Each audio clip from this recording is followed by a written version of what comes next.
Hello, good evening. We are back. This is the new season is about to kick off, of course, this weekend.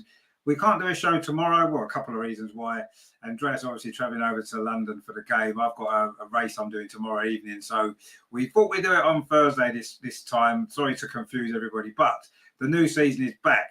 We have got a new show for you, and we have got a lot to get through tonight. We're going to look back at the transfer window, the good and the bad of that. We're going to obviously look into the first weekend of the WSL season, and of course, all the other news and stuff that's been going on in the wonderful world of Arsenal women, the European Champions 2025.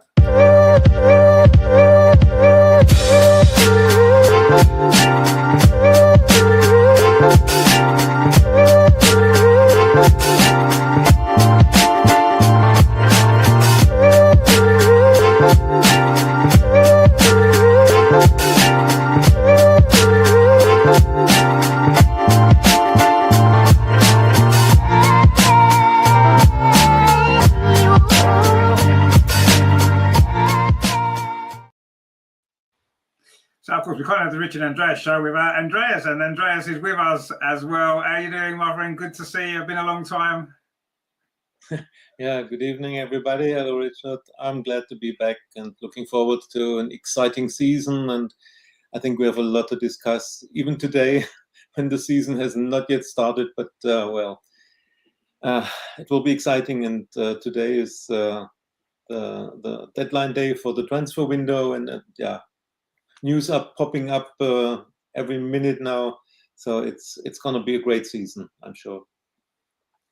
Yes, I'm sure it's going to be a great season.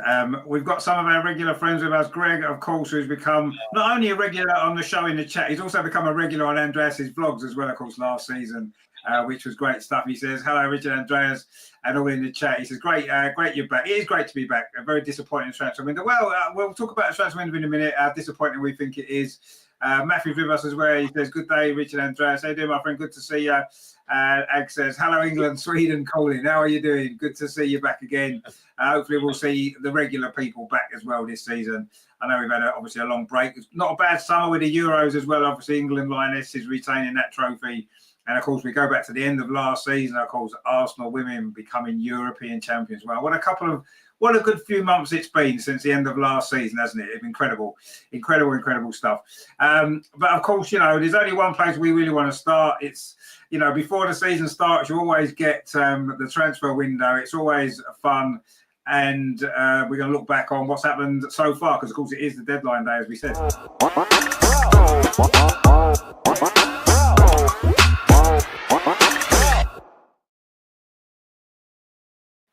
So, of course, just before we get into the transfer window, as Andreas alluded to a bit earlier, we have had some news this morning. So we'll just talk about that first of all. Obviously, a big, long servant to the club, Leah Volti, is announced that she's leaving. And our last game, of course, the Champions League final. I mean, Andreas, what did you make of that news this morning when that broke about Leah? I think we knew for a few days that this will come, because there were negotiations for more than 3 weeks. Tim Stillman broke the news, and it's sad news. I'm so disappointed and sad to see her leave. I think she was here for 7 years, and she was one of the best midfielders in the league over 7 years, and probably still is one of the best holding midfielders in Europe. But for a long time servant of the club, when she comes and says, I want to leave, I want to do something else, have one more big contract in my career. She's 32. The club couldn't deny her wish, although I would have liked that Arsenal says, sorry, you have a contract and we need you. But anyway, that's the way the club acts, and it's the best decision when, as I said, when a player like Leah Welty is coming and asks for termination of the contract and wants to leave, you shouldn't deny it. And I wish her all the best. I think we will miss her, and it will create a hole in our squad, as we didn't get any replacement. But anyway, for Leah Welty, all the best. She's a fantastic player, and off the pitch, she always was a great servant for the club. She's a humble person, and a role model for the future. So I wish her good luck at Juve. Not against us if we are playing them in Champions League, but anyway, great player, great person. Absolutely, yeah. And yes, I suppose, like you said, the club could have dug their heels in because she was under contract, but Arsenal have done the right thing and allowed her to leave. And I mean, the transfer window is still open. There is still a possibility of maybe bringing someone in as a replacement. As Greg says there, we lose Wolsey, aging little, no one to replace them. That is a slight concern. I do agree. I mean, I was, preparing for the show, and I was sort of looking at the depth of our squad. And I think defensively in the forward areas, we're more than covered, pretty much. I think midfield we did look a little bit light when Leah Welty was still here, and now she's gone. I'm a little bit concerned about what we're going to do there. I mean, Vicky Palova's back. She's looked good. She looked good in the Euros. She's looked good in pre-season. She obviously can play that position, but in terms of depth, I know Kyra Cooney-Cross didn't play much towards the end of last season. She's going to keep getting better because she's still fairly young. So maybe we have got the cover there potentially. But if we want to be challenging, which this season we want to be challenging for all the big trophies, don't we? That's what we're European champions. We should be looking to be at the top of the game now. I'm not sure if our midfield depth is quite good enough when you look at the teams we're going to compete against in the WSL and in Europe. I'm not sure. Time will tell. And it does seem like my only criticism is, I love what Leah Welty did for the club. She's a great role model. She's a fantastic player. But why leave it to the deadline day and not really leave us much time to sort something out? I don't understand. Why, if you wanted to leave, why didn't you decide a week ago, 2 weeks ago? Give us the opportunity to work on a new player, a new deal. Whether she told the club earlier and the club knew about it and she's just released it publicly today, I don't know. But I don't know. For me, if she's just left it to the last minute, then I'm not. I know maybe she only got offered a deal maybe from Juventus at the last minute. I'm not sure, but I don't know. It's not left us a lot of time, has it, to sort a new player out? And do you think we need to bring someone in if we can now, Andrea? Obviously in that midfield area, because I do feel we may be short now. We were short. I thought we were a little bit short anyway. Exactly. In the defensive part of the midfield, we are short. And this was a position where I thought about a month ago, 2 months ago, we should do something. We should bring someone in as a holding midfielder, even if it's cover for Leah Welty. And now it should be a replacement. But the news were out from Tim Stillman in Arsblog a week ago, and there he wrote that the negotiations with Turin are going on for 3 weeks. So we knew at least 3 or 4 weeks that Leah wants to leave and Juve wants her. So I'm sure that there were discussions and we were searching on the market who could replace her. There were the rumors about Geraldine Reuteler from Frankfurt. She's not exactly a replacement for Wally, but she would have been another midfielder, a versatile midfielder. But Frankfurt said no, at least not for the price we offered. In my opinion, we are too short in defensive midfield. And I'm sure we will do something in the winter transfer window, as we will leave we'll lose Kyra Cooney-Cross end of February for the Asia Cup for approximately 4 weeks. I think Australia will reach at least semi-final or final in the Asia Cup. So our 3 Aussies will be away for 4 weeks, and this means the one number 6 we are planning with now is Kyra Cooney-Cross, and she will be away in February. So I'm sure the next weeks, the next month, Claire Wheatley is working on a deal with someone, probably from the NWSL, from the USA, because their season ends with a calendar year. It's a risk. We are gambling that we don't have any major injuries with Kim or Kyra. And then it will work. But we still have to play the WSL, Champions League, 5 games between October and December, and the quarterfinal in the League Cup is in December. So it's really gambling what we are doing, and let's pray that all our players go through this first part of the season without longer injuries. Exactly. It is a gamble. I think you're right. And, our injury record over the last few seasons hasn't been great, has it? We do tend to get quite a few injuries. We lost Vicky Palova almost the whole of last season, and we know the season before the problems that we had. So, we look light in that particular position, I agree. But let's see. I said we've still got time until later on tonight to bring someone in. Otherwise, we could find ourselves in a little bit of bother, like you said, with all the competitions that we're in. Greg says Palova and Kyra are good battlers, but not creative enough. I think Palova is. I think she's quite creative, but maybe the way we're going to play, we've got obviously Mariona and Frida Marnham, who are more the advanced midfielders. If you play, in a lot of games, we probably won't need two defensive midfielders. You could play Kim Little, and then we've got Mariona and Frida Marnham. Maybe that could be a free. For some games, it's not going to work for every game, but I don't know. Let's wait and see what happens first. Obviously, the window's still open. If we don't bring anybody in, then I would be really concerned that we're short. I say before this morning, I thought we were short, and I was hoping that we would bring someone in anyway in midfield. So the fact we've now lost an experienced player who, I thought, she still had a lot to offer, Leah Volti. I thought for us, I thought she could still do a good job, even if she wasn't going to play every single game. She had a lot to offer us, but what happens.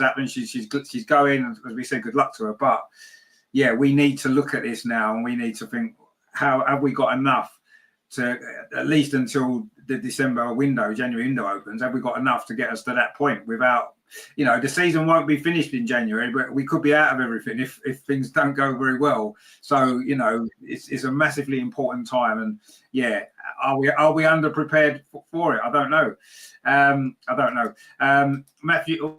Oh, hang on, if I can get the comment up. My mouse isn't working. Oh, there we go. Matthew says they got Smith, but we need defensive and midfield players. I think we're light. I want to talk about Olivia Smith, because Olivia Smith is one player that we've spoken about on this channel for quite a long time. It's a player that we'd targeted as a player that we thought would be a good fit for Arsenal, would do a great job for us. And here we went and broke the record transfer fee to bring her in from Liverpool early in the transfer window. And I think that's a great signing. I think she's a versatile player. She can play in either wide position. She can play through the centre. She gives us options, and she's still a very young player as well. So she's one not only for now, who can have a great impact now, but she's going to be one for the future as well. And we do need to we have needed to bring down the sort of average age of the team, because we have got a lot of players heading towards 30, some in their 30s already. So I think it's a really good signing. People have said about the money, is it too much and this, that and the other, but I don't know. Football's going that way. Women's football now is getting more money coming into it. We're going to see more big transfer fees in the future, more higher wages, which is another thing I want to talk about as well later. But what you made of Olivia Smith then, Andreas? Because obviously she's a player that we all really love anyway. So I'm really pleased that we've got her, and I think she'll be a great signing for us. Yeah, she was on top of my wish list for this summer transfer window. I had Olivia Smith, Chloe Kelly, and goalkeeper. As a number 2 goalkeeper, and we signed all these 3, and my fourth on wish list would have been a number 6, a holding midfielder. But Olivia Smith, we needed a younger winger, and we needed more pace, or we need more pace on the wings, and this is what Olivia Smith offers. And she's 21 years young. Of course, she's a signing for the future. And you could say £1 million for a prospect for the future is too much. But if we don't sign Olivia Smith now, I'm sure in January Chelsea would have thrown 1.5 million, or Michelle Kang for the London City Lionesses. She has too much money. Look what she does. She pays 500,000 euros for a young 19-year young Barcelona player to buy her out of the release with her release clause. So if we don't sign Olivia Smith now, she would have been gone at least next summer, but probably in winter. So, and I'm sure she will not be a starter right from the beginning, but she can offer a lot if she comes on in second half or so, with her pace. She can play on the left wing or maybe on the right wing, and also you can bring her as a center forward. She's one. She creates chances, her crosses, her pace. She scores goals, and we all remember her playing for Liverpool in the FA Cup at Boreham Wood.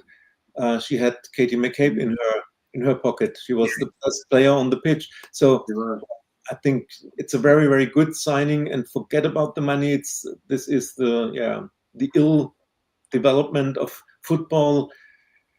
You have to pay too much money for players, and it's coming to women's football right now. But I'm really, really glad that we signed Olivia Smith, and I have big expectations on her already for this season, but the more for the next years. No, exactly. Yeah, no, I'm excited that we've signed her, and let's hope that I think Anne just put a comment in about whether or not she's going to be worth the money. I'm just trying to find it. Alice says here, let's hope Smith is worth the money. Yeah, exactly. I mean, at the end of the day, because she's so young, it's more like an investment for the future as well, isn't it? And I'm sure that over the course of her contract, over the course of her time at Arsenal, she will be worth the money. Let's not get too carried away too soon and expect her to, start scoring goal after goal after goal from the start of the season. I think we need to have a little bit of patience with her because she's still very young. But I think she'll prove to be worth the money in the long term. And I'm excited that we signed her. And as Andreas rightly says, if we didn't sign her now, someone else would have bought her in January, if not the rest of this window. So, we've got a very, very good player and a player that can make a real difference as well, a game-changing sort of player that can come off the bench and win us a game. And, we've had a lot of players who've managed to do that over recent years, and I think she's another one, and she's a good option for in the squad. I'm really, really excited that we've signed her. Of course, it wasn't just her that came from Liverpool, was it? It was, of course, Taylor Hines as well, who another player, a bit like Chloe Kelly, who's come back to Arsenal. Obviously had a spell at Arsenal when she was younger, and I think she's adding a little bit of depth to the squad as well, hasn't she? I mean, what have you made of her signing? Because she's another good player, isn't she? She's a really good player. Yeah, she was one of the best in the Liverpool squad last season, and don't forget she was the team captain in Liverpool. So she's a leader, an experienced WSL player, a leader, someone who adds versatility to the defense, and I think she's 24, 25. So it's a good signing, and she can be backup for Katie McCabe, or she can play on the right wing if needed. I think on the right as a right back, if needed. And I think Liverpool will miss her, and we got her for free. That's good business. We paid 1 million for Olivia Smith, but we got the team captain from Liverpool, an experienced defender, for free. So it's a good signing. Yes, absolutely. Yeah, and again, I think that was a position, because she can play in both fullback positions. It's a good option to have, isn't it? It increases our squad depth. And I think that's important as well. And again, like you said, she's a leader. She's an experienced player in the WSL. She knows what it's all about, and she knows Arsenal as well. So I think she ticks all the right boxes for me.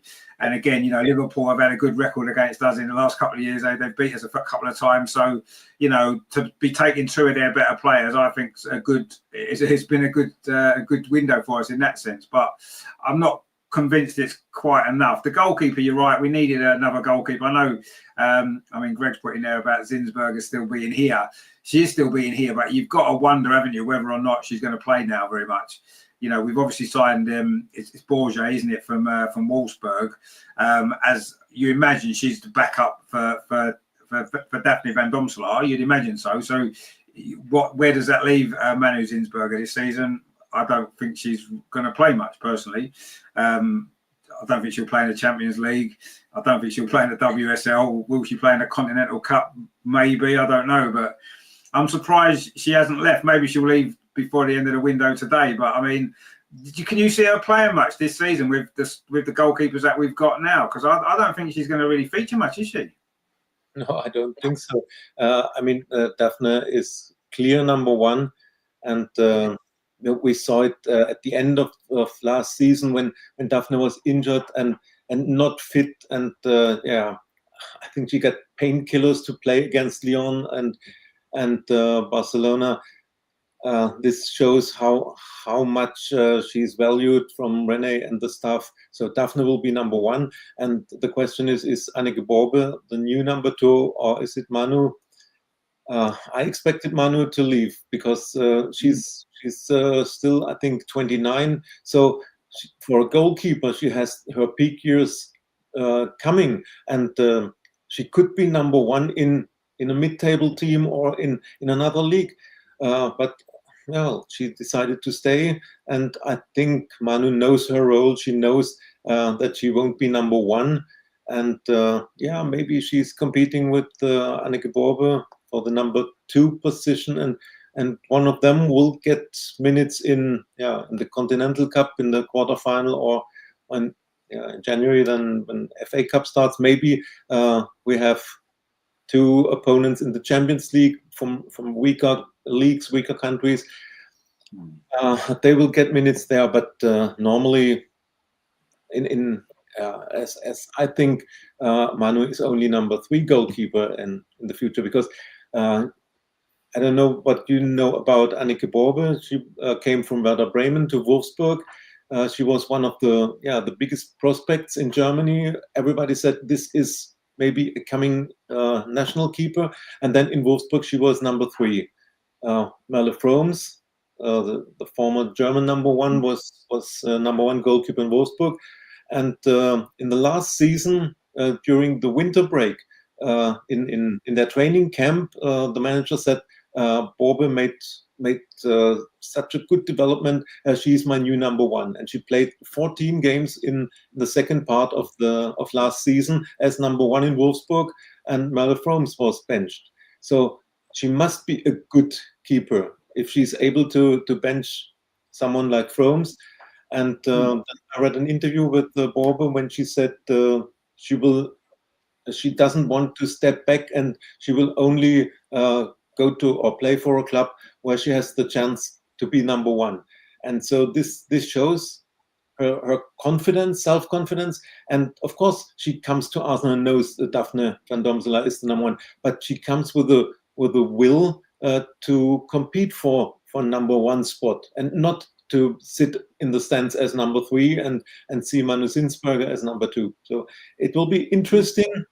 I think we have a good goalkeeper depth with one world-class goalkeeper, and then two good substitutes in case of need.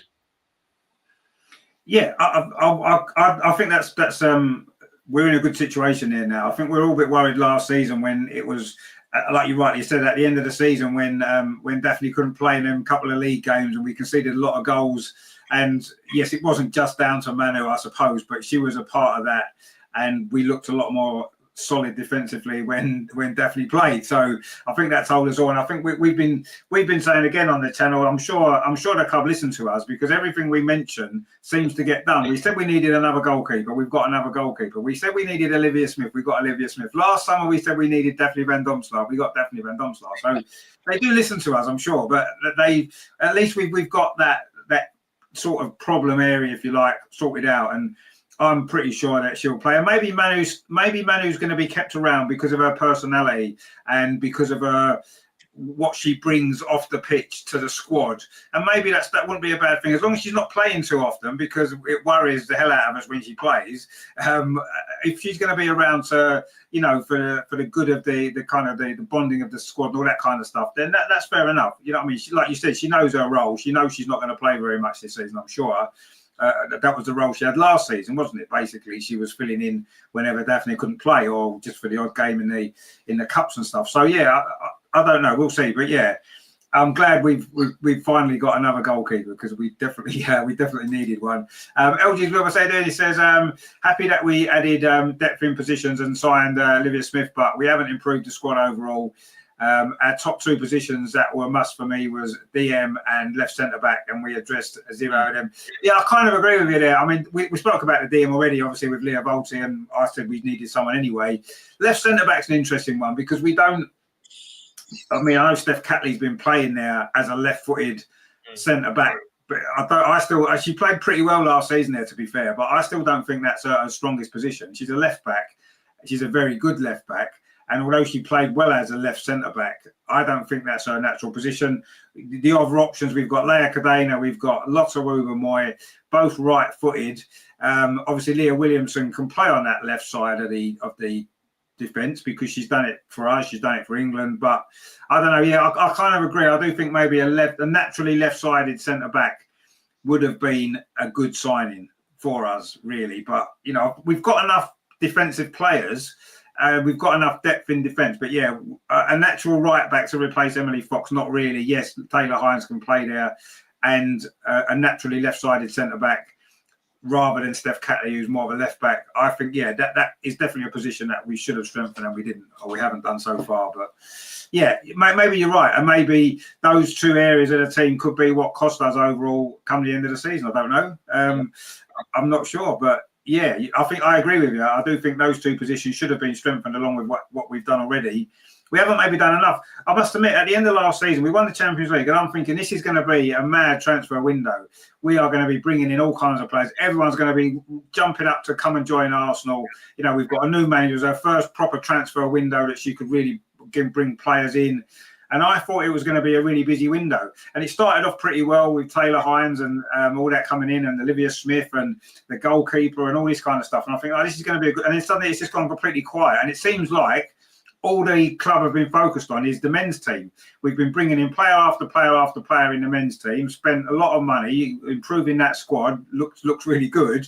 But it's almost like the women's team has been forgotten about a little bit over the last 3 or 4 weeks, last month or so, the window. And is that going to cost us, as we've already said? Is the depth there in certain areas of the team? I'm not sure if it is. And we're the champions of Europe. You know, we're going to have a big target on our back this season, apart from anything else. And have we got the squad to cope with that? I'm not convinced this transfer window. What we've done has been good. Chloe Kelly obviously signing permanently, which we didn't mention, but we've accepted her as our player now anyway. We knew that was going to happen. The two Liverpool players, very good signings. The goalkeeper as well. They're all great signings and they're all brilliant players, and I'm glad we've got them. I'm just disappointed that we didn't push on from there and bring more in, because clearly that's what we've needed to do. And I'm worried now that with the window a couple of hours away from shutting, we haven't really done enough, have we? If we're going to compete with Chelsea, let's face it, Chelsea are the team we've still got to look up to. If we're going to compete with Chelsea in the WSL, if we're going to be able to overturn them in the WSL, I think the squad's not. We haven't done enough, have we? I don't think. Yeah.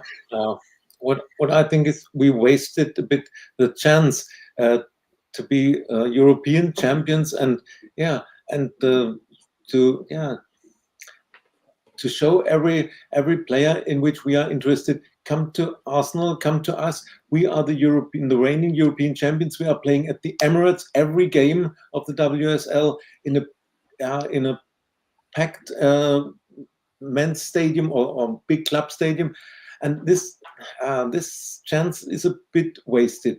Of course, I'm sure Renee is involved in everything. And maybe she said very early, I'm satisfied with my squad. But now, as Wally is gone and Leah Williamson is out with this injury, the surgery, this leaves us a bit light in defense. And of course, we have centre backs. We have Leah Williamson, one of the best in Europe. And the combination between Leah and Steph was extremely good in the whole season, but especially in Champions League in these decisive games. But now we are missing Leah for maybe September, October until she's back, and Steph Catley is not the youngest, and as Lotta Ruben-Moy, she must she must use her chance now to replace Leah. Of course, Laia Codina had surgery in summer, so let's hope she's totally fit and can bring something for the defense. And we still have Katie Reed. I think if we signed another centre back, then Katie Reed would have sent on loan.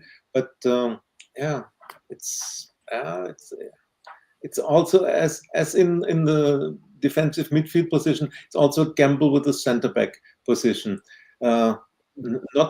We can't cope with one more injury than Leah. This injury and surgery from Leah is extremely hard for us. And just imagine if Lotta or Cody or Steph will catch an injury and be out for the rest of the year, like it happened for Chelsea with Myra Ramirez. In a friendly, she gets injured, has surgery, and will be out for 2025. If this happens with one of our centre backs, then we really are in problems. Yeah, and the same midfield as well. It does seem strange that we're in this position as European champions, and I don't feel we've built on that enough. I say the early signs were really good. The first couple of weeks of the transfer window, I was thinking, brilliant. This is going. What better start we've had, and it's just faded off to nothing really. And Leah Volti leaving today has kind of just put a real dampener ahead of it all for me, unfortunately, because we haven't done enough. We've got a comment here from NRLK says, "Hello friends, how about Geraldine Reuteler incoming?" Well, somebody needs to be incoming, don't they? I mean, we'll take Geraldine Reuteler if she's available and wants to come, absolutely. But here you go. We've got Vicky P with us. It said, Hines looks great against West Ham, a very versatile player. Exactly. Yeah, no, I agree. I think she's a good sign. And I say the signings we've got have been really good. We just haven't got enough of them. But that's the problem, isn't it? We've got a couple of big gaps in the squad, and as Andreas says, if we get even one injury to a key position, we could be in trouble. We've seen already what the WSL's like. It's brutal, isn't it? You lose one or two games early on in the season, as we found out last year, and it's gone. The title's gone. Yeah. And that's one of the big trophies out of the way, like last season when we played a couple of games of the season. We can't afford that again this season. You can't guarantee you're ever going to win trophies. You can't guarantee you're ever going to win the league. But what you have got to do is compete as long as possible. You've got to keep yourself in it. Give everybody the belief that we can do it.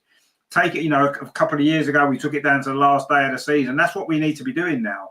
We can't afford to be giving it up by October, as we have done in the last couple of seasons. We need to at least compete better with Chelsea. And we are one or two injuries away from, I think, struggling again.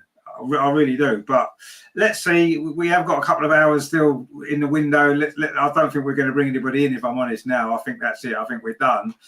And I don't think it's going to be enough. But anyway, let's see what happens. LG says, why didn't we sell Beth to London City Lionesses and get a huge fee for her, that we can get this Alessia Thompson girl?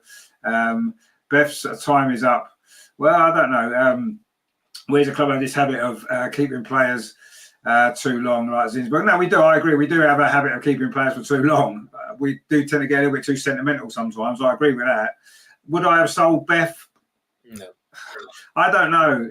I love Beth. I think we all love Beth. I mean, Andreas said no there straight away without thinking about it, and I kind of get that sentiment as well. I wouldn't want Beth to go, but now we've got Olivia Smith, Chloe Kelly's obviously signed permanently. You're suddenly wondering, is Beth going to drop down the pecking order a bit more than she has done? I don't know. It'd be interesting to see. She still hasn't quite reached those heights before her injury yet. She had a half decent effort in the Euros. I thought she had a big impact in some of those games, but she's not a first choice starter for England anymore. She hasn't been a first choice starter for us.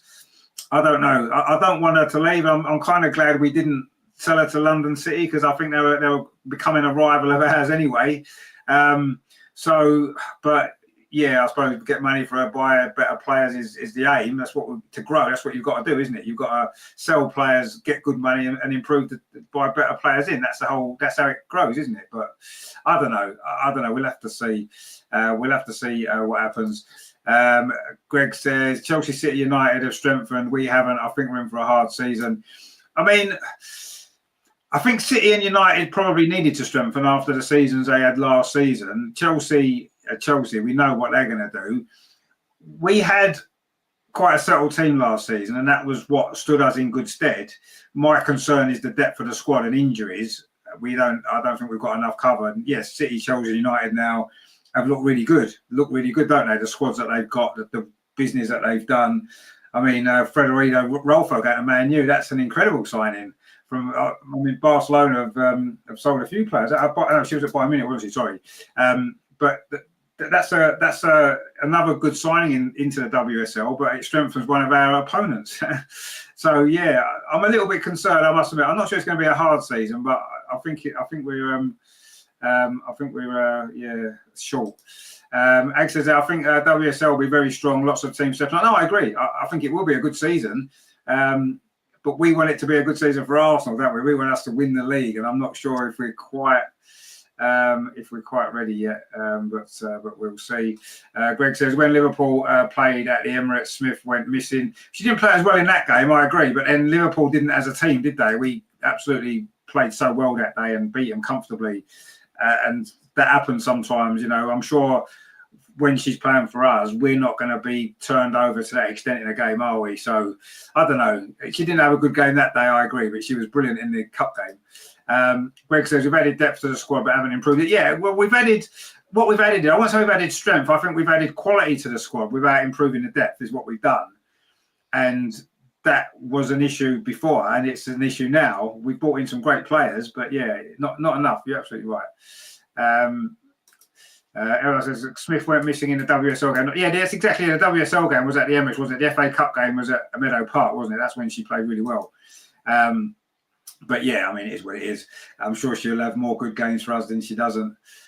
Vicky says the new goalkeeper was shocking against Spurs. Not impressive. Yeah, well, she let in that really, really bad goal, didn't she? That she threw into her own net, which I know for a goalkeeper, you don't want to see that happening. But I'd rather she did it in a friendly against Tottenham than in an important game in the WSL or in the Champions League. So that's one way of looking at it. But I agree that I looked at that and thought, oh my God, that's not good, is it? But it is only a friendly, so we'll let her off. And as Andreas said, you know, she had a good second half to last season. She's a confident goalkeeper. I'm sure she'll put that behind her and she'll be fine. But yeah, I was a little bit concerned about that, I must admit.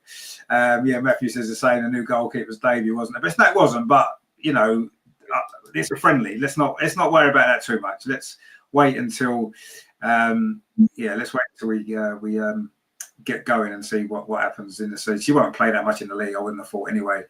Greg says, I thought we'd bring in at least 2 top-class players. Well, I think we have brought in 2 top-class players, but we needed more. LG says, attack wins your games, but defence wins your titles. And let's face it, we're very vulnerable in transition, and that will be our undoing. I mean, yeah, that's a very Mikel Arteta philosophy, isn't it? Be strong defensively, and that takes care of things. It hasn't quite managed to yet, but you're right. Obviously, the best teams are the teams that are best defensively. You can have all the attacking players in the world. You can score 50 goals a game, but if you're going to concede 51, you're not going to win anything, are you? So I agree with that. I do think that last season we conceded far too many goals, even before those last couple of games, which we can write off a little bit because of the Champions League final. Even before, you know, we'd had some 4-3s, hadn't we? We conceded too many goals anyway. And that is something we've got to improve. If we're going to win the league, if we're going to win the WSL, we have got to improve. I don't necessarily think it's individual players. I think sometimes it's our defensive structure of the team that's been the problem, like you said, in transition. With maybe the shape of the team. Like the one thing about the men's team, which I think Mikel Arteta has done a great job in, is the fact that when we don't have the ball, we're really our shape is perfect. And even when we do have the ball, we don't overcommit very often. So when we do lose the ball, we generally don't get caught out on counter-attacks. And that's a great thing to be able to do. And if the women's team can find a way to improve on that, I agree with you. That is a big weakness. And maybe we're almost like thinking, well, we've got the attacking players to score. We can win 4-3. That's fine. We're winning the game. But I don't think you can't keep doing that. You can't keep conceding 3 goals and winning. And that's something you're absolutely right. I agree with you. And that is, we do need to improve on that. And if we don't, it is going to be a big, massive problem for us. I mean, Andreas, what do you think with the players that we've got, assuming no one else comes in now, where do you think we can improve defensively? Because I don't think it's the individual players necessarily. I think we've got good defenders, but as a team, as a unit, we don't defend particularly well always, do we? Yeah, it's a problem in the tactics or the system that Renee wants to play. Look how many goals we scored. I think in the last I don't remember exactly, 7, 8 home games we scored at least 4 goals. And Tim Stillman discussed this and said it's Renee tactics. We score more than we concede. And if you score 4 or 5 goals, this will be enough to win a game. But it's a problem. And this sentence with the defense wins titles. Yeah, look at Chelsea last season. There were 7 games Chelsea had won 1-0. Yeah, and in none of these 7 games they played brilliant football, or it was not a firework of attacking football. They just managed to score 1 and didn't concede. Clean sheet after clean sheet 7 times. And we had 4-3 against Man City, 4-3 against West Ham, against Man United on the last day. I mean, as long as you score 4 or 5 goals, it's okay. But we should defend better, and that's a concern, because losing Wally means probably Kyra is our defensive midfielder, and Kyra's issue is the defensive work. It can work with Kyra and Kim, but we know that Kim is 34 now. She can't play every game. We must start defending with the attackers, with the offensive midfield. They must start defending, and of course we must prevent our opponents from scoring so many goals, because there will be games in which you don't score 4 times. Maybe you hit the crossbar, or you hit the post, or the goalkeeper from the opponents has the game of her life, and you can't score 3 or 4 goals, and then you concede 3 or 2, and that's too much. So we must defend better. And when you look at the friendly against Tottenham, we gifted them 2 goals by mistakes from Lotta and Cody. Of course, the free kick, Bobbe let it slip through her hands, but the two goals, with assists, I call it, from Lotta and from Steph. You must be concentrated over 90 minutes in defense, and not lose a ball in the dangerous areas in your own box, and not this playing around in your own box, around your box. This is so dangerous. And once again, we must start defending in midfield at least, and not bring our 4 defenders in problems. I mean, you're saying about Chelsea winning games 1-0. Did we win a game 1-0? I can't remember if we did. I don't think we won one game 1-0, did we? We seem to win a lot 4-0 and stuff like that, but I don't remember us winning them tight games by 1-0. I can't remember us doing it last season. We may have. Leicester, didn't we win 1-0 away at Leicester? Maybe. Yeah. But Rosengård in the Champions League mini tournament. Yeah, and of course the final of the Champions League as well. But I mean, I suppose in terms of the league, there was only that one, I think. But yeah, I mean, you're right. We never seem to do that enough. And yeah, we scored a lot of goals. We scored a lot of goals last season. We know that, especially at the Emirates.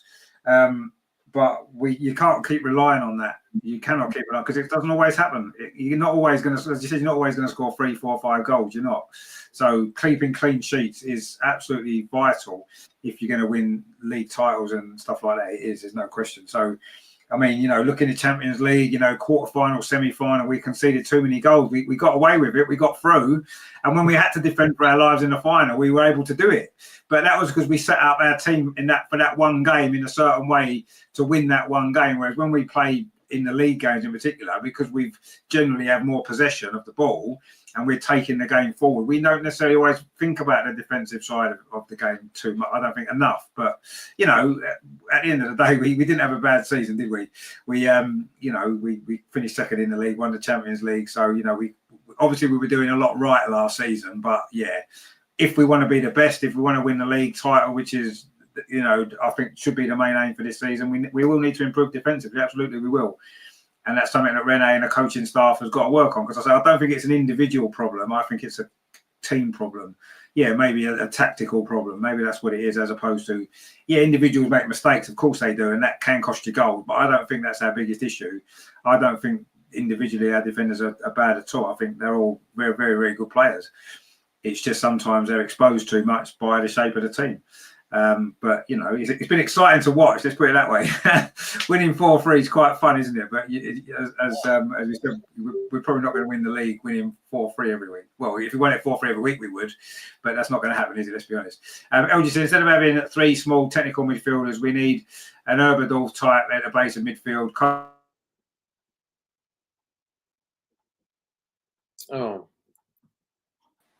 I missed Richard, and I hope he will be back soon. I don't know where my camera's gone. What's happened here? What's happened? Oh, man, is this a... Yeah, LG is saying the right thing. Kyra is not a defensive player. She's, a deep lying playmaker.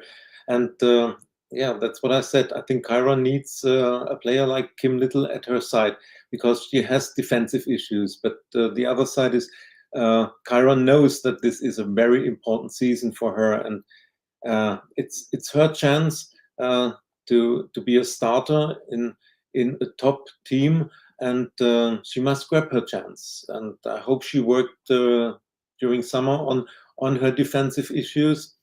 So let's see. Yeah, of course we would need someone like Lena Overdorf. Richard is back. So.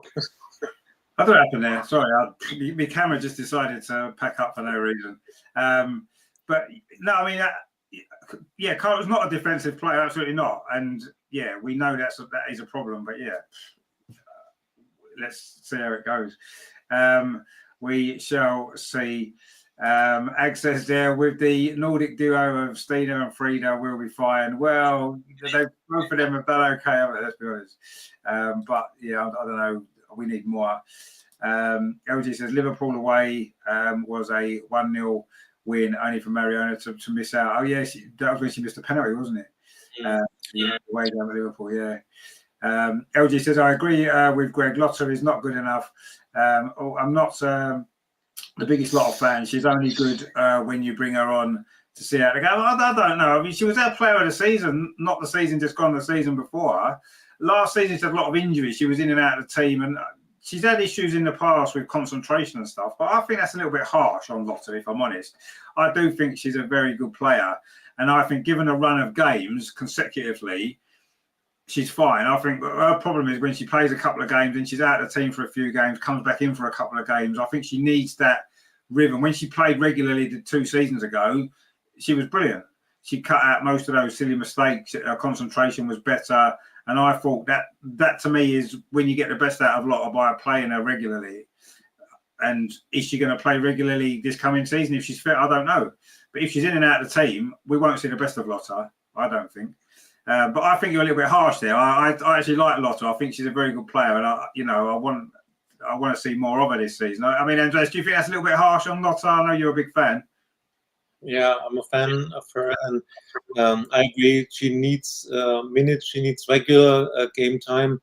And 2 years ago, player of the season. But the question is she a leader? Can she be the leader of our defense? And without Leah, she has to be. And that's the question. Normally, she's playing as the second center back near Leah Williamson, but now when she's paired with Steph Catley, who is the boss in defense? Who is the one who is leading the defense? Is it Steph or is it Lotta? Yeah, but anyway, she signed a new contract and she knows she's in her peak years now. It's a must-be season for her. She can't spend 20 games on the bench. She must be so good that she gets the game time she needs, and then I think it's not only concentrating, it's also about confidence. And the more she plays, the better her confidence is. And so she has to prove herself now. with the start of this season, because I think she will be the starter alongside Steph Catley for the next 4 to 6 weeks at least, and she has to prove herself. I think she's able to be a reliant centre back for us. Yeah, no, I do. I agree. I think you're right. I think it is a confidence issue. I do, and I think that when she plays regular, she gets a rhythm going. Her confidence is there, and she plays well. And she's going to get that opportunity. You feel, don't you? Starting this season now with Leah Williamson out. So let's hope she can rise to the occasion. I'm pretty confident she will. I've got no concerns about Lotta coming in and having to play. Yes, we'll miss Leah. Of course we will, because she's fantastic. But I've got no problems with Lotta playing. I'm sure she'll be great, and I'm sure we'll get through those games without too many problems. My concern is Lotta and Steph together isn't a combination that you really want to see. But Steph had a good season last season, so let's see. But yeah, again, that's coming back to the problem of not maybe bringing in the player in that position. But anyway, it is what it is. John Traversey says, hi Ollie, says Charles Watson, James Benj, both as up winning the WSL title this year. They said so on their video yesterday. I think this will be our year too. Well, I hope you're right, John. I really do. And I hope Charles Watson, James Benj are right as well. At this moment, we'll come on to that in a minute. At this moment in time, I'm not saying I'm overly confident, but it's a long way to go. We haven't even started yet. So let's see how we get on. Vicky P says, did we go in for Clinton? Well, yeah, Grace Clinton's leaving Manchester United. I think she's going to Man City, but I'm not sure. Well, yeah, comment there. Clinton's going to City. That's what I thought as well. Yeah, we could have maybe gone in. Yeah, I think she's gone in, hasn't she? Well, I don't think she's signed for City yet, but it looks as though that's where she's going to go. There you go. LG says Lotta had an overrated 23-24 season. Vicky Palover or Katie McCabe deserved that. Well, Vicky Palover for me. In fact, at the end of the season show, I gave Vicky Palover a player of the season that season. So I agree with you. But I thought Lotta had a good season, really good season, consistent. And, she deserves to win that because she did win it. Greg says, a lot of women were a big mistake against Spurs in the friendly. She hasn't improved. Yeah, but you see, friendlies, what you've got to remember about friendlies is players are getting back into the flow of it again, and they're going to make mistakes in friendlies. And that doesn't matter. It matters to a certain degree, but you don't base a player where they are because they made a couple of mistakes in a friendly. The idea of friendlies is to get minutes in, to get your touch back, to get a match feel, and you're going to make mistakes. It's fine. Make them in the friendlies. Brilliant. I hope that mistake she's made in the friendlies against Spurs. We don't want her to make it on Saturday against London City Lionesses. That's what you don't want. If you make it in a friendly, I don't care really.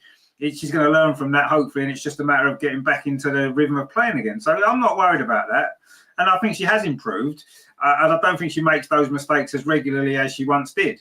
Every player makes mistakes. Every defender makes a mistake. And that's fine. It's just how often you do it. That's the key, isn't it? So a good defender makes the least mistakes. That's how you look at it. And Lotta has improved that. Well, she had done when she was playing regular. We haven't seen enough of her in the last year, really, to know whether or not she's improved that or not. So let's not base it on one mistake that she made in a friendly to say she hasn't improved. I think that's a little bit harsh again on that. Lotta seems to get quite a lot of stick, and I think unfairly sometimes because she's a very, very good player. And, I'm sure she'll do a great job for us in the next few weeks when she's going to be needed, of course.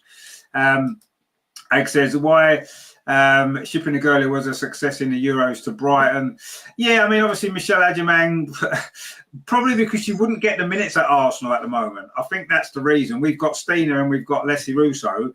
Where's Michelle Adjemang going to be? She's going to be our third choice striker, and she's not going to get many minutes. I would rather maybe her go to Brighton, play regularly in WSL, have a good season, score 55 goals, and then come back to us next season and just really go flying. That's what we want to see. I just don't think she'd play enough at Arsenal. And I'm disappointed she's gone on loan, but I think it's for her own career. I think that's a great move. I think that's a good move for her because she's going to play regular and she's going to do well. And, it's going to help us in the future, isn't it? Because she gets that experience of playing a season in the WSL at Brighton, who are a good, decent team.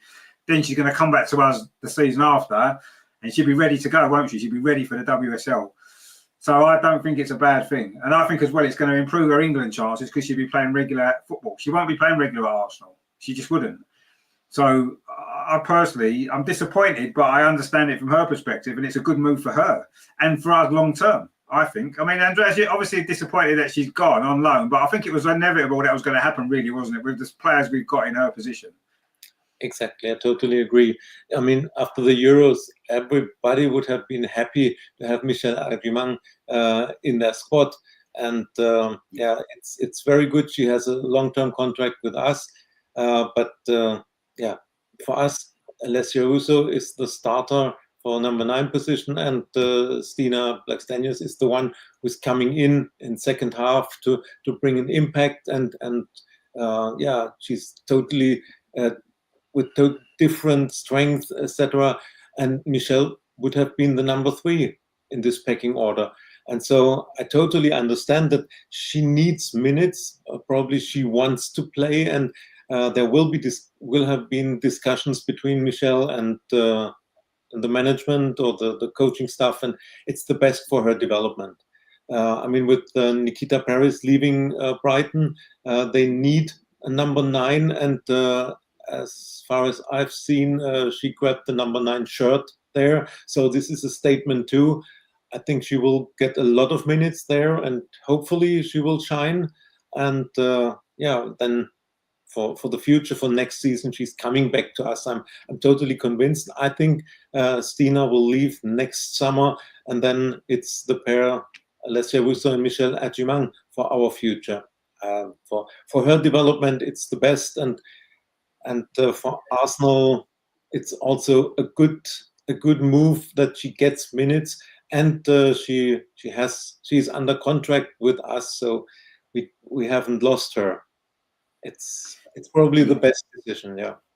Yeah, no, I agree. I think all round it was the right decision, and yeah, maybe you're right. Maybe Stina will leave at the end of this coming season, and then Michelle will then get a chance the season after a good season. I'm sure that she'll have at Brighton. So yeah, it's a good sensible decision for everybody. So I kind of like that. Cornish Gunner says Lotta hasn't had the opportunity to get a decent run in the side. It's very hard to get grounded with sporadic. But yeah, exactly what I said before. I agree with you 100%. And that's what I think as a defender in particular, you have to be playing regular, because if you don't, it's very difficult to come in the odd game here and there. I think Leia Cadena has had the same issue.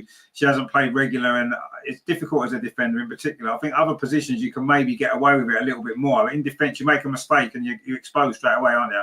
So I do feel that that's one position that you do need to be playing regular to get your best. And Lotta's going to get the chance, hopefully, to play regular the next few weeks, and so she's got an opportunity to prove everybody wrong that's been making these saying that she hasn't improved and this, that, and the other. She's got an opportunity to show that she has, and I've got confidence in her, and I'm sure she's going to do a good job. I'm confident she will. I think he says there's a strange choice for Clinton, no Champions League. Yeah, it's just an easy option for her, isn't it? You know, she could easily come to Arsenal and you know, played in the Champions League. Anyway, why is my mouse not working? Oh, here we go.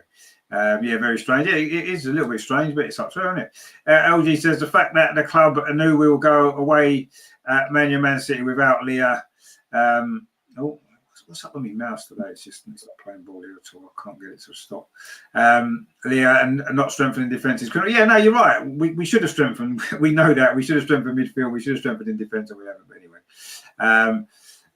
Matthew said, I'll always remember Lotta in the Wolfsburg game. Yeah, that was a terrible mistake. We know that. But, you know, she played really well in that game up until then. But there you go. Cornish Gunner says the loan will be good for Kafaji too. Yeah, exactly. Yeah. Again, players that aren't going to play regular for us, get them out on loan, get them to play, because the best experience is just to play games. Sitting on the bench, you ain't going to develop your game sitting on the bench. You're just not. You need to be playing, and those two are going to get minutes at Brighton, and I'm sure they'll do well.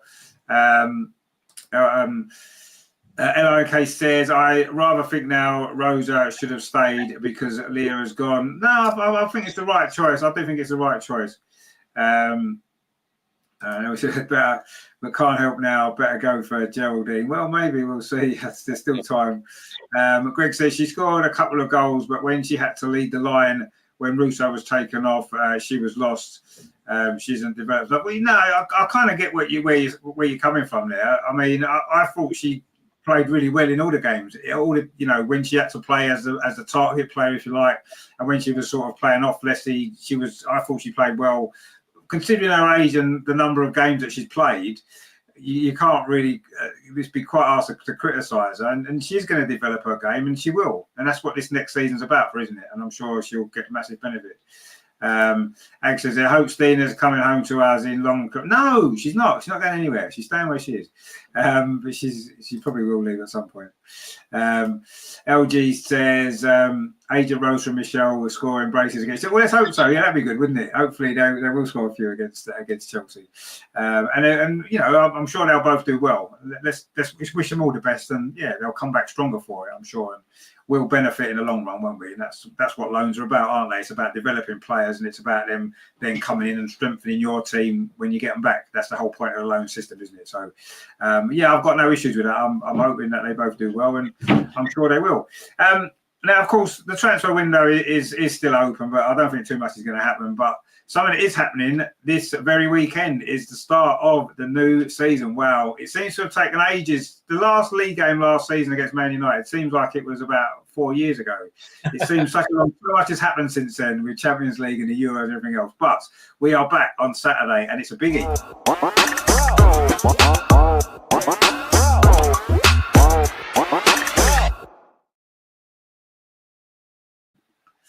Of course, London City Lionesses, the newly promoted team that have got big ambitions. There's no doubt about it. They're spending money. They've brought in some unbelievable signings, and they're clearly not in the WSL just to survive. They're in the WSL to compete. And we've got a very difficult first game of the season, I think. Sometimes we haven't always started seasons really sharply. We've struggled a little bit early on. And I think this is a really, really difficult game for us to start the season with. Yes, it's at the Emirates. There's going to be a big crowd. The atmosphere is going to be great. We're the European champions. We've got that to lift us all. But London City Lionesses are a very good team. They've got some really good players, and I think they're going to be a team to watch this season. And yeah, it's a difficult start. I mean, what do you make of the London City Lionesses? Obviously, they're spending a lot of money. They've got big ambitions to be champions of the WSL eventually, so it's not an easy game to start off with, is it? Yeah, exactly. Where should I begin? If you have the first game of the season against the team that is newly promoted, you'd say, okay, that's perfect to win comfortably 3-0, 4-0, etc. Not against a team with the ambitions of London City Lionesses.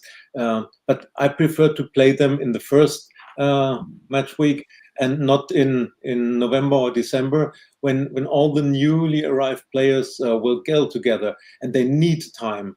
They signed, I think, when I read correctly, they signed 16 new players. So it's a totally new team. And yeah, it was funny to read an interview with Kosovare Asllani, the team captain, Swedish international. She said every time she went to training, there were new faces. Yeah, Kang was signing players all over the world. Of course, quality players. You can't name them all. Starting with Nikita Paris, Katie Selam, Alana Kennedy, Jana Fernandez from Barcelona. Then this young Barcelona player. I don't remember her name now. Maybe Grace Gayoro from Paris is in negotiations. So. It's a fantastic squad. Daniele van de Donk.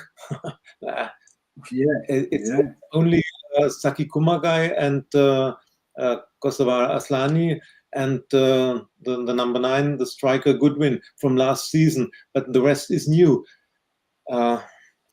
They can't gel together in the first game when some of their players are in training with the team for 5, 6, 7 days. They need time, and therefore it's good to play them at the beginning of the season. But in the long run, I expect LCL to compete with United for the 4th place. I think they will have a difficult start, and I think they are playing us and Chelsea and one of the Manchester teams in the first 4 game days. So it will be important for them to find together to create a new team. And for Saturday, yeah, I'm optimistic that with the crowd at the Emirates behind us and being at home, and and LCL found themselves as a team. We will win this game, but it's not easy. It's not Bristol City or Crystal Palace. It's a team that has a lot of individual quality, and hopefully they are not ready as a team. But it will be a challenge on the first day. But yeah, it's good for us. Then we have to be concentrated from the first minute, and it could be a problem if you win the first game 5-0 and think, oh, champions of Europe and starting the league with such an easy win, we are the greatest. No, we have to be concentrated, and we will have to work hard to keep the 3 points at the Emirates on Saturday. Oh, absolutely. It's going to be a difficult game. Yeah, maybe you're right. They've got a lot of new players. It's going to take time for them all to gel, I suppose, into a team. And yeah, you can have all the best individual players that you like. It doesn't necessarily mean you're going to be a great team overall. So yeah, I do think they will be up there eventually. And I do think they'll be a competitive team. And, you know, their ambition is to win the WSL, I'm sure, within the next few years. And they're certainly going out to do the best they can. But yeah, maybe you're right. Maybe playing them at the beginning of the season before they've really settled into their rhythm and all their new players have settled in. Maybe that's not a bad thing. And maybe that might be the best time to play them in actual fact. And they have got a tough start. I think they played both Manchester clubs actually and us in the first 4 or 5 games. So it's a difficult start for them. Corey's going to say, any chance that Aitana shock move to Arsenal in the next hour? Barca need the money. Well, who knows? Barca have got rid of a few players this window, haven't they? LG says, I'm genuinely worried about London City Lionesses. A fairy tale start for them might be written in the script. Well, yeah, that's very true. It could be, couldn't it? NRLK says, I'm predicting a 3-0 win, but the last 2 season openers have been crap. Well, yeah, that's my concern. So yeah, 3-0. So, yeah, no, we kind of thought that was what you meant, my friend. We did. Vicky says, agree, we should win by at least 2 goals. Well, I'm glad you're all feeling confident. Greg says, tougher start. Can't see us winning really easily. 3-1 at best. Oh, that's an interesting one, isn't it? Ag says, roll photo Man U. Yeah, that's right. She has it. LG says, hang on, where are we here? Come on, start working, please. What are you doing? Does London City Lionesses even have a single fan? Well, no, they probably don't yet, but I'm sure they'll get a few fans as the season goes on. No, it's an airport. It's not a football club. Yeah, exactly. Yeah. Vicky says, do we know the ticket sales? I'm not sure. Have you got any idea of the ticket sales, Andreas, for Saturday? No, I only know that we have sold between 17 and 18,000 season tickets. And I think, well, let's say 35, 40,000 is what I expect for Saturday. Yeah, I would imagine something like that, yeah, which is fine, isn't it? You know, we're not going to sell out 60,000 every single game. We don't need to, do we? 35, 40,000 would be a good way to start the season. Hopefully we can get a positive result. I say that there's a few good positive scores in there. I mean, Andreas, what's your score prediction? Obviously, you're going to be at the game. What are you predicting the scoreline will be? I think it'll be a tight game, but who knows? Yeah, but I think we will score goals as we did last season. So I say 3-1, the same as I think Greg said. Yeah, don't underestimate LCL. They will be able to score against us with our defensive issues, let's call it like this. But we should be able to score more goals than we concede. And I say 3-1, this would be a good result, and it will be hard work. But yeah, the first 3 points will be in our pockets. I'm optimistic. Yeah, I mean, I think it's important to get off to a good start because, like you said, the last couple of seasons haven't started great, have they? And I think that this season it's important that we do get a win.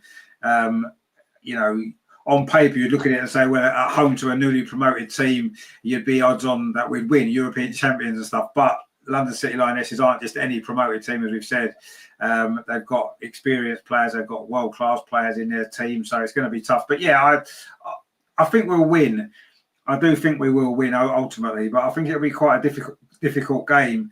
I think there's going to be a lot of pressure on us because everyone expects us to win. Of course, we're at home, we're the favourites, and all that kind of stuff. And I don't know. I think it might be a bit of a struggle. We don't tend to start the season particularly well. I do think we'll win. I'm going to go 1-0. I know we didn't win many games 1-0 last season. So let's start with a nice 1-0 to the Arsenal and, you know, build from there into the season. But yeah, we have to win the game. because we need a good start, because otherwise you're playing catch up as we've done before, and it's too much, isn't it?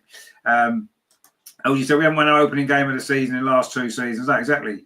1-0 lost to Liverpool and then 2-2 with City. Yeah, so they've got slightly better. We lost one, we drew one, so we're going to win one this time. That's how it's going to work, isn't it? We're going to get back to winning ways. I think we will win, but I do think it'll be tough.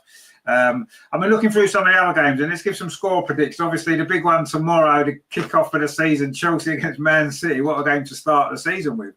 They always seem to play each other quite early in the season, don't they? But how do you think that one's going to go tomorrow, Andreas? Do you think that Man City might do everyone a favour and get us some result there? Yeah, it's possible.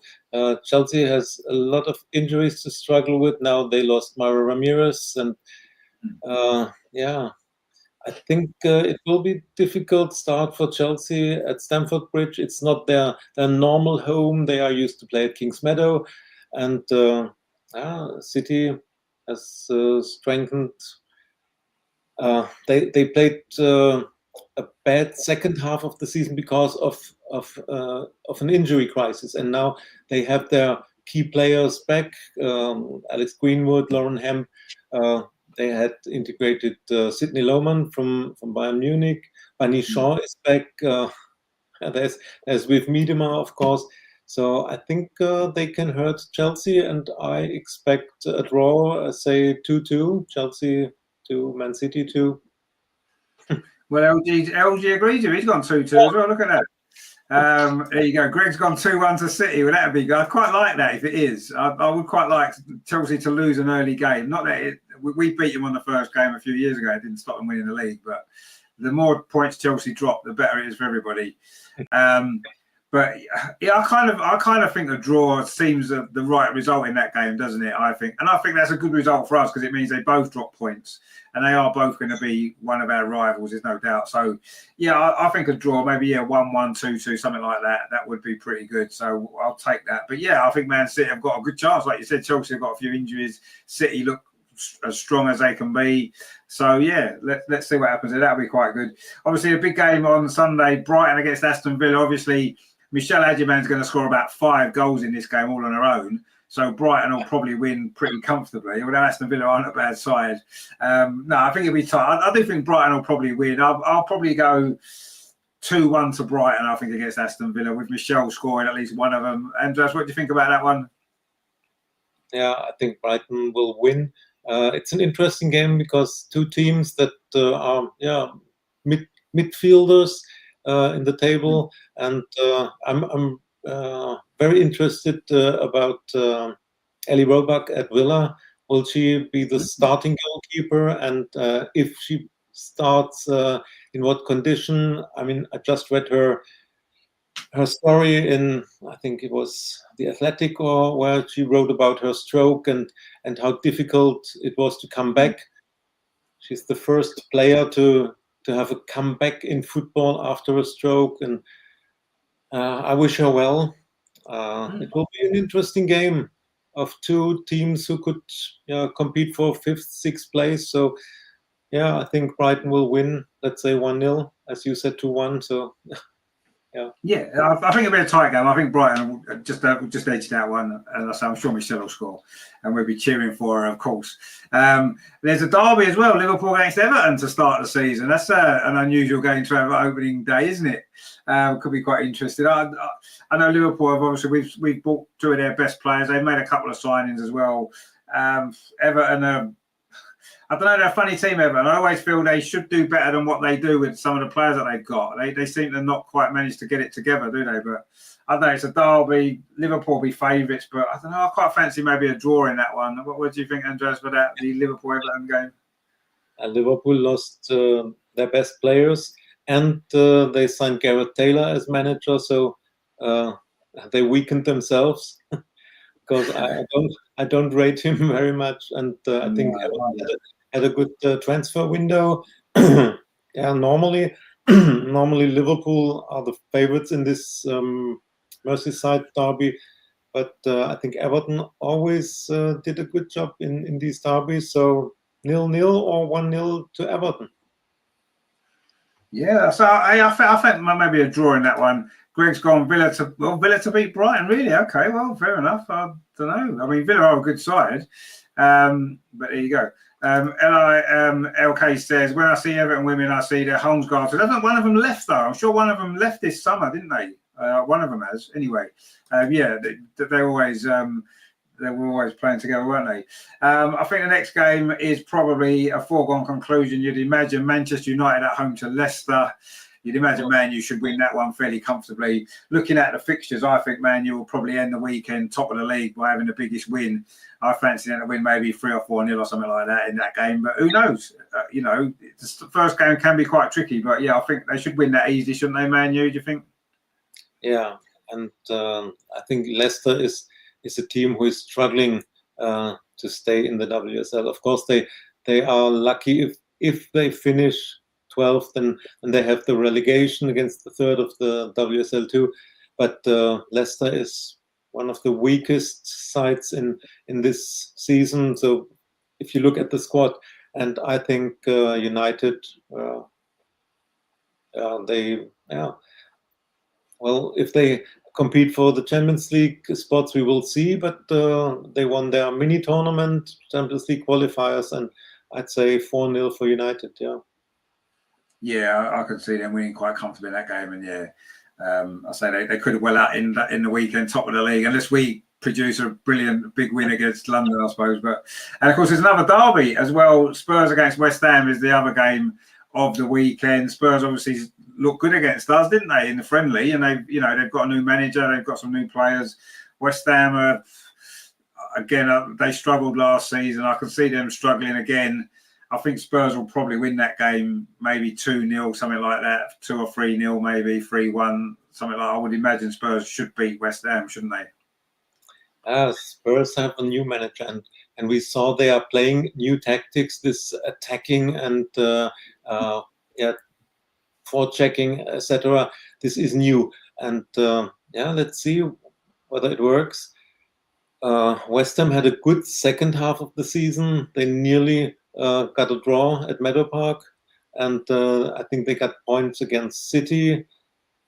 Played very good against Chelsea. So yeah, if they can build on how they ended last season, then a draw could be possible. But Spurs are favorites in this game, and I'd say 2-1 to Spurs. Unfortunately, because no Arsenal fan wants Spurs to win, but. No, but I think they will, unfortunately. Yeah, I agree. I think they will be too strong for West Ham. But, I mean, I think West Ham's form last season was because they signed that striker, didn't they? I can't remember her name off the top of my head now. She had scored a lot of goals, didn't she? Yeah, towards the end of the season. So, but yeah, I mean, I expect Spurs to win that. So it's funny, really, because there doesn't appear to be, looking at the fixtures, I think it's going to be tough for the away teams this weekend, maybe to win. I don't think there'll be too many away wins out of the first weekend of the season. Maybe Everton at Liverpool perhaps is one. Man City could maybe win at Chelsea, but it's never easy to win at Chelsea, is it? So I'm not sure if they can pull that one off. But yeah, I mean, it's great to have the season back. I mean, Andreas, obviously not just from an Arsenal perspective, but what are you most looking forward to this season?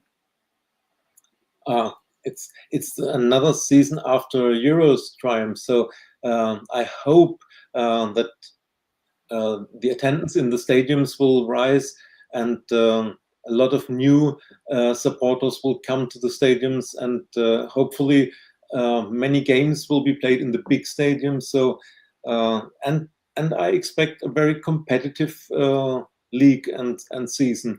No dominance as we had last season with Chelsea winning the league with 12 points between them and the second place. Hopefully not. I think Chelsea, Man City, and us, we are competing for the title. And then there is a strong midfield with United and LCL, maybe Villa and Brighton. So yeah, it will be very competitive, very interesting. And I don't expect results like 6 or 8-0 as we saw in the start of the Spanish league. Barcelona won their first game 8-0. These times are over, I think, and we don't have Spanish or French situations where one team is dominating. I don't think Chelsea will dominate like they did last season, but of course, they are still the team to beat. But it will be interesting run for the title, I'm sure. And yeah, let's hope for big attendances. That's what I'm looking for, and growing interest in women's football. And I don't want to read things like the NWSL is the best league in the world. No, the best league must be the WSL. This is what we want to prove in this season, in a competitive season. Yeah, and I think it probably already is, to be honest. And I think the fact that obviously we've won the Champions League, I think that's obviously is a big bonus for the WSL as well. And England winning the Euros is another massive bonus as well. So we're going into the season, the WSL English women's football's on a big high again, as it was 3 years ago when we won the Euros. And we need to build on it. I'm sure we will. There's some interesting opening games of the season in some of the bigger stadiums as well. So that's good to see. And we want to see the attendances keep growing and growing. Obviously, Arsenal making the Emirates our main home this season is another step in the right direction in that sense. But I think there's lots to look forward to. I agree. I think it will be a very competitive season, actually. I really do. I think some of these so-called smaller, lesser teams are a lot stronger now. I think the whole league's a lot stronger now. Yes, you do get the odd strange result of 5-6, 7-0 occasionally. But we don't want to see that, really, do we? Because that's not good for the strength of the league. It's better if all the games are competitive and there's one goal in it either way, as many games as possible. That makes it a competitive league and more interesting to watch. But I just hope that at the moment there's money starting to come into it, isn't there, with the TV deals and some extra sponsorship deals. And we've seen the first £1 million transfer that we've been involved in. And I don't want women's football to lose that. I don't know what the right word for it is, but I don't want to see it getting too quickly going down the route of the Men's Premier League, which I can see is happening. And it kind of worries me a little bit, because I've always enjoyed women's football for what it's been. Yes, it's no good if you just got 2,000 people turning up to every game like it used to be, sometimes less than that, a few hundred people at some games. But it was that whole kind of family atmosphere of it and all that kind of stuff, which I don't want to lose. And I know we're going to lose it. It's inevitable as it grows, as we get in 40, 50, 60,000 fans coming to the Emirates. You are going to lose that kind of personal touch to it a little bit, as we have seen in men's football over the years. That used to be very similar, didn't it? It used to be a very working class sport. Everyone felt a connection with the players and everybody else. And that's obviously changed because of the money coming in. And I do worry that the WSL will end up the same way in the future, which is going to be sad in some ways, but that's progress, I suppose, isn't it? And I want us to try and make the most of it while it's still what it is, because it has changed over the last few years anyway. We can see that, and it's improved. There's no doubt that football's improved, that the stadiums are getting more and more people in them, and that's all a positive thing, and I don't want that to change. But I still want to hang on to this little bit of the old women's football as well, and not lose it completely yet. Give us another couple of years of it first, and then you can maybe take it off in the direction where it's inevitably going to end up, which I'm sure in 10 years' time will be where the Premier League's been. It's going to go down that same route, isn't it? But anyway, Greg says women's football is going the wrong way with Sky. Well, no, I agree with Sky. Yeah, we don't want to see Sky involved in it at all, do we? Unfortunately, but you're right. Ag's made a good point there. The Premier League's boring. The Premier League is boring. I think it's boring. I agree with that. And the WSL is much more exciting, and it's going to be even better this year, I'm sure. Greg says, I hope. Come on. What's up? There you go. I hope we'll still be in contention by the new year, but I think we'll struggle to get. There we are. Do you think we'll struggle to get third place? Wow. Okay. I know the squad's looking a little bit thin in places, but I don't know. I think we've got enough. LG says, who will win the women's Ballon d'Or? I heard the League F stat plotter who went missing in the knockouts of the Champions League and Euros is a current favourite. Well, maybe so. I think we all know who should win it, and I don't think there should be much debate about it. But whether she will or not is another question. Probably not would be my answer. John says there, don't lose the impetus. No, exactly. I don't think we will.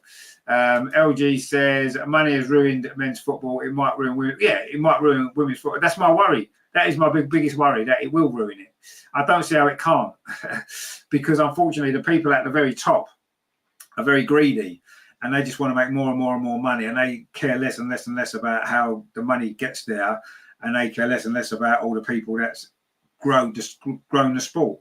You know, the fans are soon going to be, you know, not cared about like they are in the Premier League. Eventually that's going to happen, and it's going to be a shame, but at least we can sit here, we'll all be able to sit here and say we were there when women's football was tiny and there was only a few hundred people interested in it. Nobody cared, and we can say we were there then, and we're still there now. We've seen the growth, as you know, as many of us saw the growth in men's football from the days of the first division, when, you know, even the big games never sold out, the grounds never sold out, there was empty places everywhere, and then we've seen that grow, and we're going to see the women's game grow as well.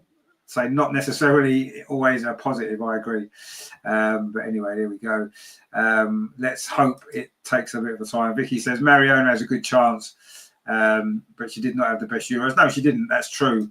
But she was clearly the best player in the WSL, and she was clearly the best player in the Champions League. And surely that's got to count for quite a lot in a Ballon d'Or. It's not just about international performances, is it? It shouldn't just be about that. It should be about your club form. And, you know, I don't think there's too many players that had a better season than her at club level last season. So she should win it. We all know that, but she probably won't, because she doesn't play in a certain country for a certain club. So we know she's probably not going to win it now, but there you go. There you go. Matthew says, as it gets bigger, you'll hear all of this, and that's that one out. Well, yeah, you probably will. Yeah, you'll get all of that happening, but you know, that's part of it, isn't it? Greg says, I heard Russo is favourite to win it. Well, I mean, she's going to have a chance as well, isn't she? She won the Euro, she won the Champions League, so she obviously was our top scorer. So who knows?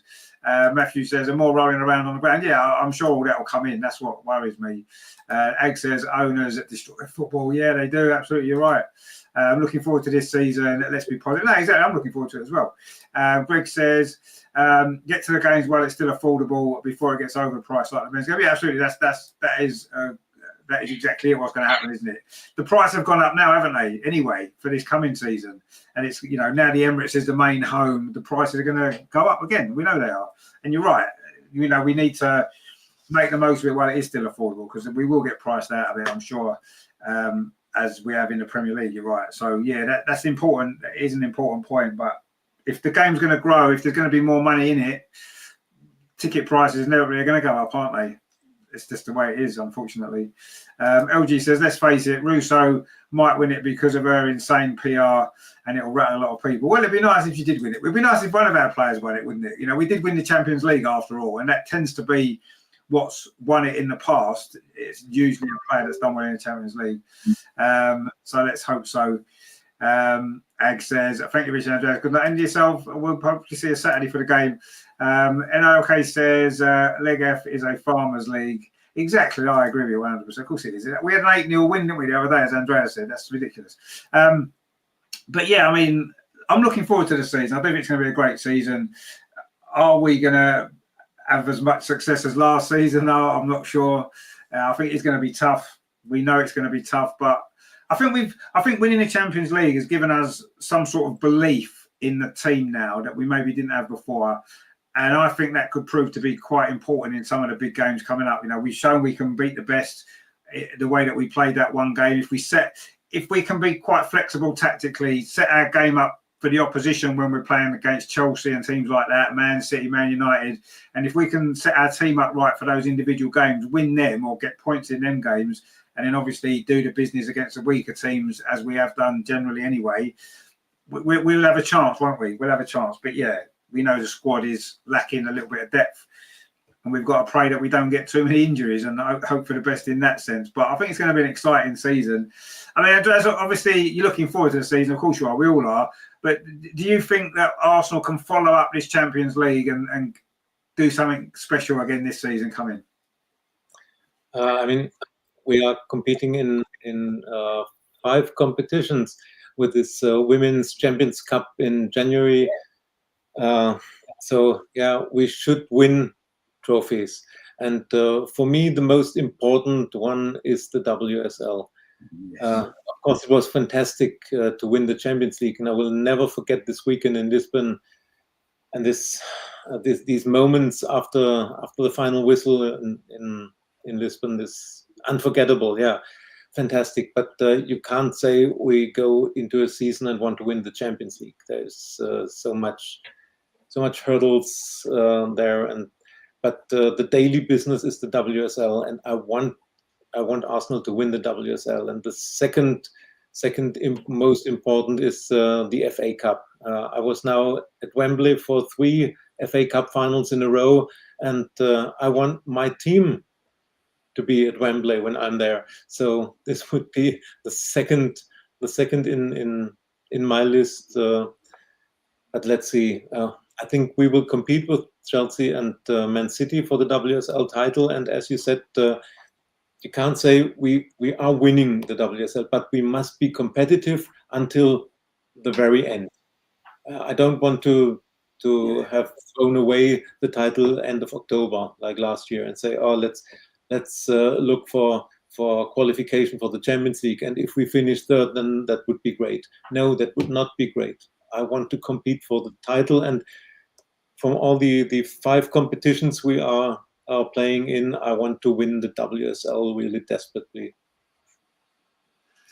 That's the one I want more than anything. Yeah, the Champions League was special, and it's almost like a one-off thing, isn't it? Because we're probably not going to win that again for a while. You wouldn't imagine. You never know, but the likelihood is probably not. But WSL, that's every week, isn't it?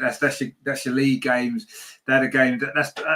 To me, that matters the most. Your domestic league matters the most, and that's the one I really want to win. I agree. I really want to see us win that. It's been far too long. We've seen Chelsea win it year after year after year. It's just annoying, and it's about time that was ended. And we've got to be the team to end it. We've got to be the team to end it. And I think the position that we're in now, what we've done over the last few years, in particular what happened last season, I think we're in a strong position. Yes, we know about the squad weaknesses, but despite all of that, we managed to win the Champions League last season with this squad, and we've added a couple of great players to it. So, yes, the league's the one for me. That's what I really want to see. I really want to see us win the league. Have we got it? Have we got enough about us to do it? That's my only concern. I don't know. Winning a cup it's not easy to win a cup. It's certainly not easy to win the Champions League, but you can lose it. As we saw in the Champions League, you can lose games, and you can still, you can lose 3 or 4 games and still win that competition. You lose 3 or 4 WSL games and you've got no chance. You can't do it. So you've got to be consistent week in, week out. You've got to find a way to win games, as Chelsea have shown over the years. And that's the one thing that we've still got to prove. This manager's still got to prove as well. So I think it's a big season for us. It's an exciting season. I think we can do something big. The FA Cup, I agree with you. Again, we know the club watched the show, and now you've mentioned it. Come on, guys. You can't let Andreas go to another FA Cup final and not watch Arsenal in it. So come on. Make sure we make it happen this year. Let's get there. Let's get to the final again. It's been far too long. So that's got to be up there as a priority as well. But let's go for everything. We're not going to win all 5, let's be honest. I don't think we will. But let's try and do the best we can in all of them, and that's what we want. That should be the aim. We're Arsenal. We are the biggest club in women's football in England by a mile. Chelsea might think they're bigger than us because they've won the league a few times. Look at history. We're the biggest club by a mile still. We've just won the Champions League just to prove it even more. So let's put Chelsea back in their place, and let's get it won this season. That's what I want to see us do. I really want to see us win that WSL. That would be fantastic.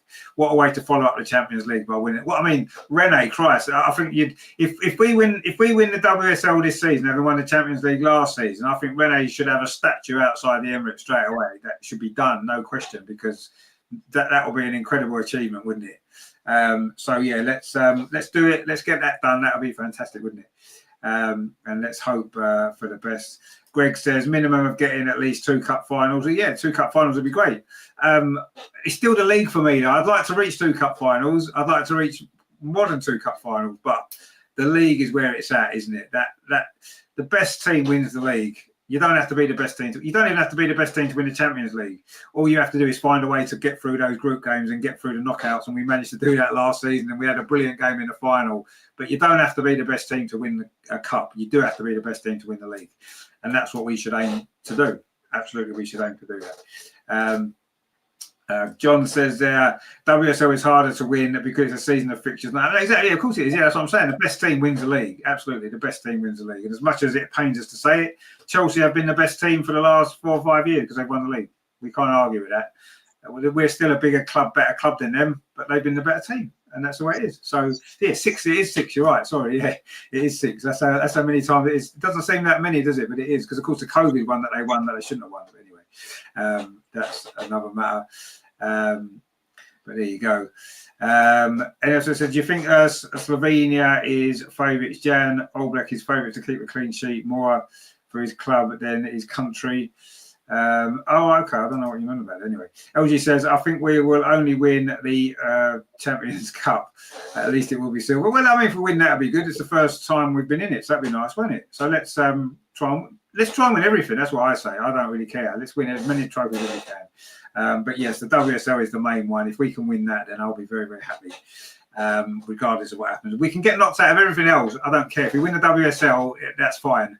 But if we don't win the WSL, then obviously we've got to do well in all the cups, and we've got to at least win at least one of them, and not just the Continental Cup or the Subway Cup, whatever they call it now.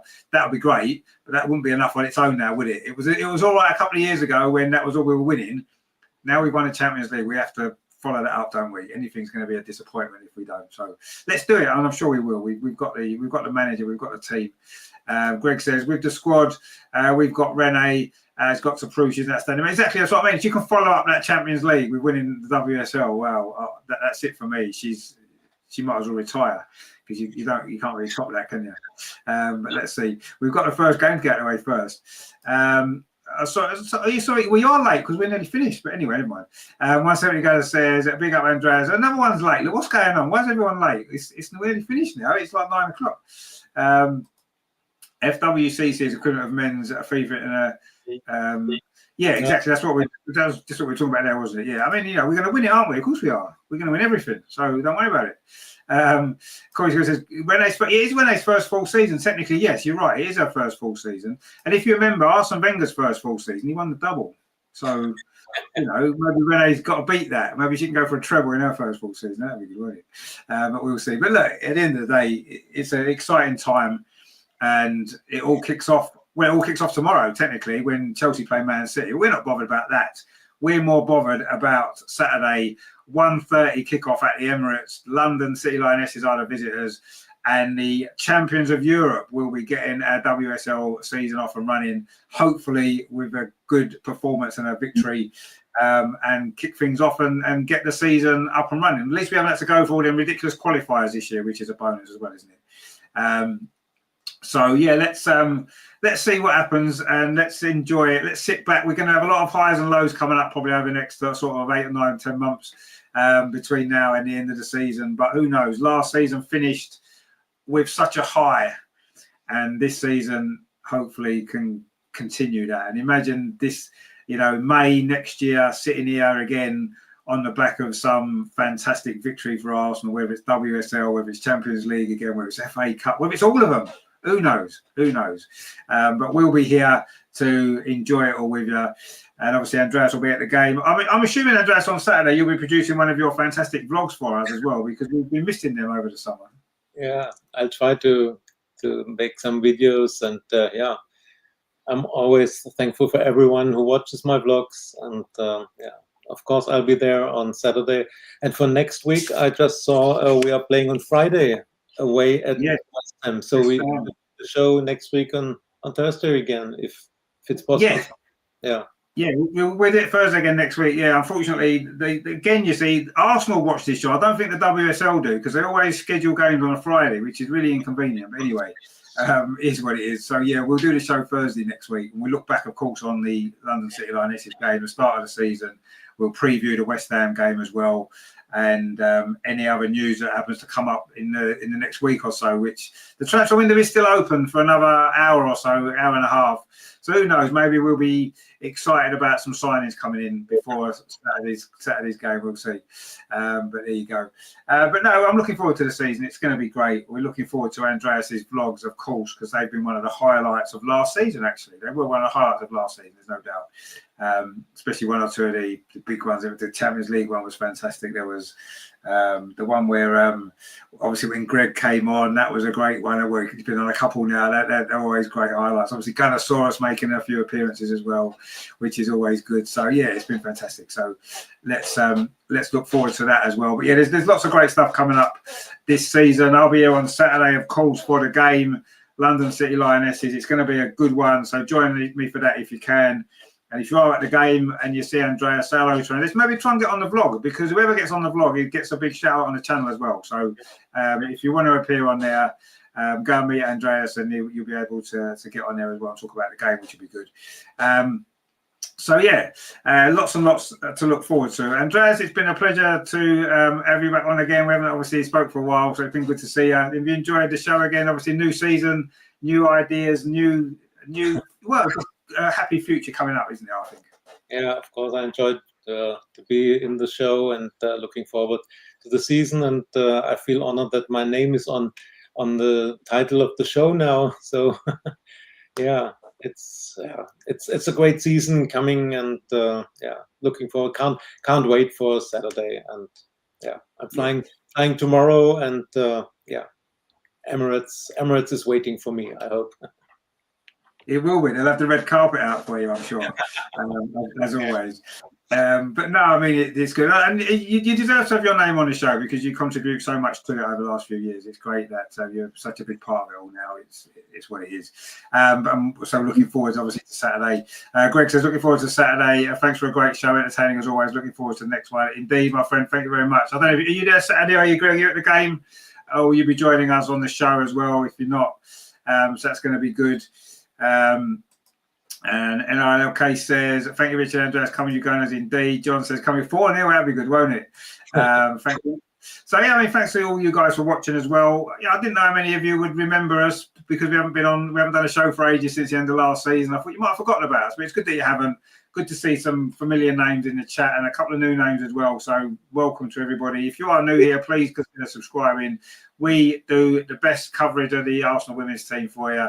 We'll have this show on every Friday usually, but on some weeks we have to move it due to Andreas's flight plans and games being played on a Friday and stuff. But we'll be back next Thursday, same time for the show, and obviously I'll be here on Saturday lunchtime, well, just after lunchtime for the match. And then obviously next Friday we've got another game as well, so it's quite a busy start to the season, so we're going to look forward to it. It's been a long time that we haven't seen you guys, so thank you for joining us tonight. Thanks to Andreas, of course, as always. Look out for the vlog coming up as well, because that's going to be really good, as it always is. So yeah, Greg, if you're there, get on Andreas's vlog if you're at the game on Saturday, because it's not the same without you. So join in for that, and yeah, thanks all you guys for watching. And I will see you on Saturday for the first game of the season. The European Champions are going to be kicking off the WSL on Saturday lunchtime. Wow, looking forward to that. Hopefully Man City can do us a favour tomorrow in the meantime. So enjoy whatever you're up to next few days. Enjoy the weekend. Enjoy the start of the new season, because we're going to enjoy it. It's going to be an epic season. Arsenal are going to be there. We're going to be lifting trophies again. It's going to be great. And you can watch it all with us. So yeah, make sure you don't miss it. Thanks, guys. We will catch you very, very soon. Come on, you Gunners. Let's do it. We'll see you Saturday, guys. Take it easy. Ta-ra. Bye.